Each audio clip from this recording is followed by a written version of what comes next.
understand you've got new details about what happened the moment after that deadly wreck. That's right, Heather. That's right, Lindsay.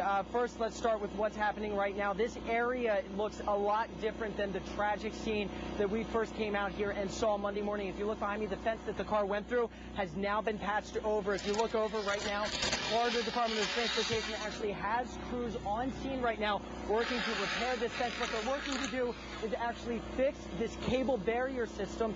This is out here to let Florida Department of Transportation know when a car actually crashes into this stretch of fence. And as you can imagine, there's a lot more work to go on both here and in the investigation.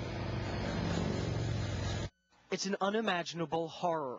One crash that took the lives of Nathan Douglas's wife Cecilia and his two young girls, Riley and Madison. 3 people lost their lives in this crash, so we want to be as thorough and as complete as possible. Troopers say Cecilia Douglas's Lexus slammed into the back of a box truck driven by Hanley German, veering off the interstate through a fence and landing in this canal near mile marker 87.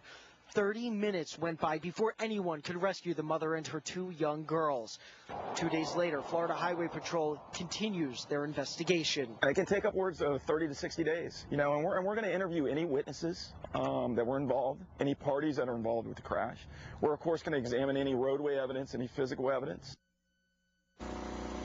Back out here live as fencing crews continue to patch up this area where the car went through the fence and into the canal just a short way behind me. This is going to be the end where the cables actually connect into a beacon. This beacon that they're setting up right here will actually send a signal back to Florida's Department of Transportation if anyone goes through this fence. Coming up at 5 o'clock, we're going to dig a little bit more into this investigation of this crash. And at 6 o'clock tonight, I spoke with Florida's Department of Transportation. They actually tell me that had this car crashed into a fence just 20 feet away from here, this story could have had an entirely different outcome.